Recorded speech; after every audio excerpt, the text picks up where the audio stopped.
जितने आस्था चैनल पर कथा सुन रहे हो, जितने फेसबुक और यूट्यूब पर सुन रहे हो, बहुत सावधानी से सुनना। जब जीवन में कहीं समस्या खड़ी हो जाए, कहीं बहुत विकट समस्या है और कोई हल ना मिल रहा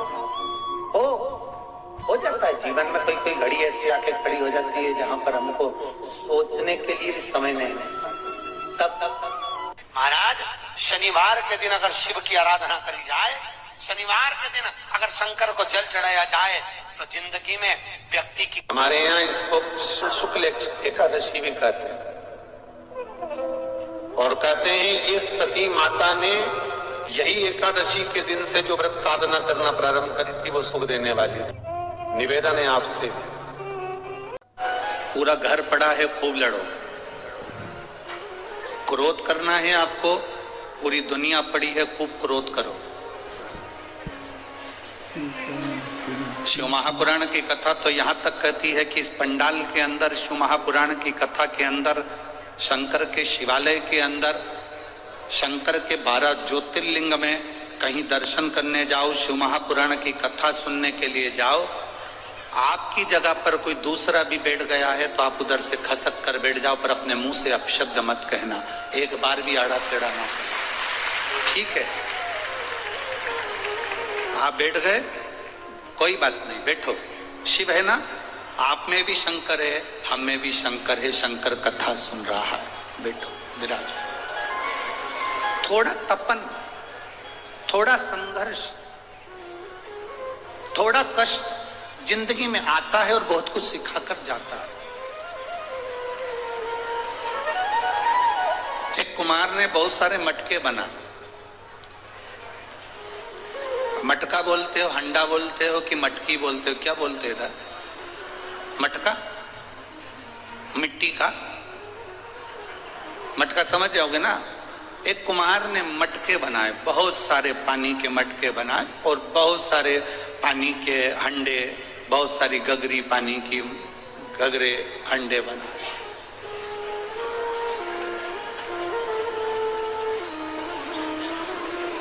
अग्नि में तपाया। जैसे ही अग्नि में तपाने के लिए मटकों को लेकर चला, उसमें से एक मटका हो गया। क्यों छुपा? क्योंकि अग्नि की तपन उसको तपाएगी तो उसको कष्ट होगा। मुझे इतना कष्ट नहीं सहना, मैं इतना कष्ट नहीं सह सकता, मैं इस अग्नि की तपन को, मैं इतनी ज्वाला को, इतनी आगी को मैं सह नहीं सकता, इसलिए वो मटका छुप गया। वो मटका छुप गया। अब सारे मटके अग्नि में तप रहे हैं और वो अकेला मटका छुपकर दुबक कर बैठ गया, मैं नहीं जलूंगा, ये जल जाएंगे।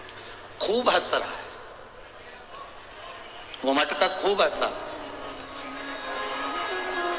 सारे मटके तप रहे हैं, सारे मटके अग्नि में हैं, सारे मटके काले हो रहे हैं, तप रहे हैं, अग्नि में पड़े हुए हैं, और एक मटका छुप कर बैठा है, खूब हंस रहा है, खूब प्रसन्न हो रहा है कि मैं बच गया।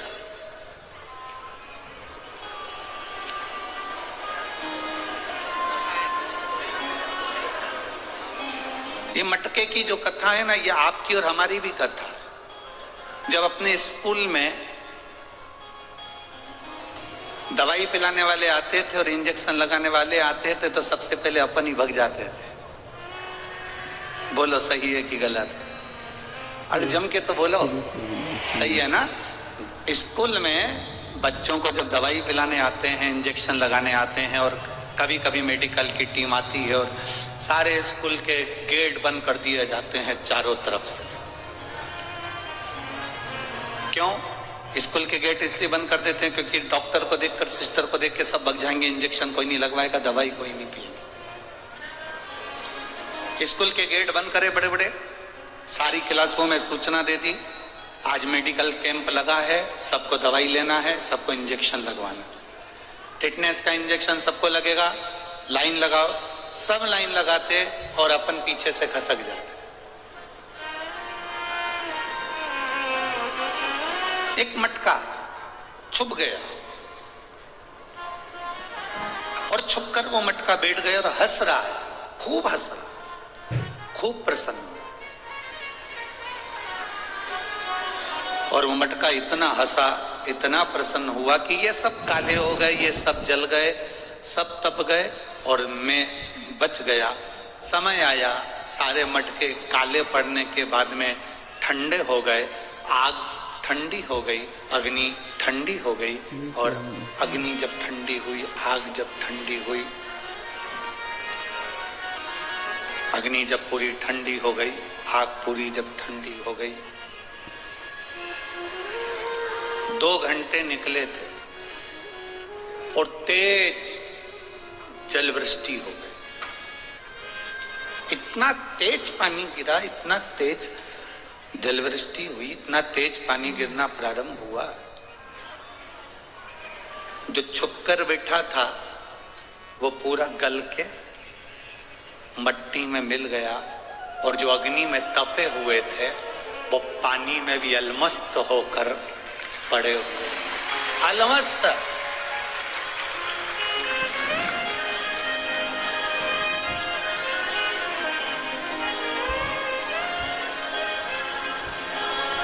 ये कथा शिव महापुराण की ये हमको बताती है कि जब संसार में थोड़ा दुख आता है, हमें कष्ट मिलता है, हमें तकलीफ आती है, हमें दुख आता है, हमें कष्ट आता है, हमारे जीवन में जब तकलीफें बढ़ती है, हमारे जीवन में जब कष्ट बढ़ता है, हमारे जीवन में जब दुख बढ़ता है, तो ये हमको तपाने के लिए आता है कि तुम अच्छे मजबूत हो जाओ।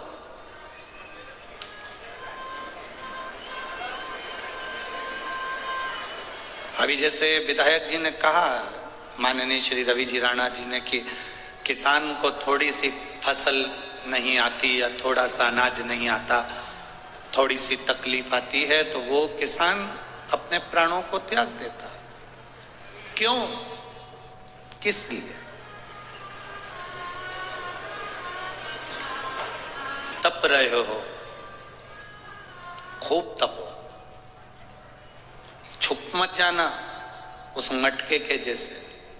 मटके के जैसे अगर छुप गए, जम के जलवृष्टि हो गई, जम के पानी आ गया तो गल जाओगे। जो तप गया, दुख आया, तकलीफ आई, कष्ट आया, रोग आया, बीमारी आई, तकलीफें आई, और जिसने उस तपन को झेल लिया, जिसने उस कष्ट को झेल लिया, फिर वो कभी टूटकर जमीन पर नहीं गिरा, वो जमीन की मिट्टी में नहीं मिला, वो मजबूत रहा है और उसमें पानी भी भरा।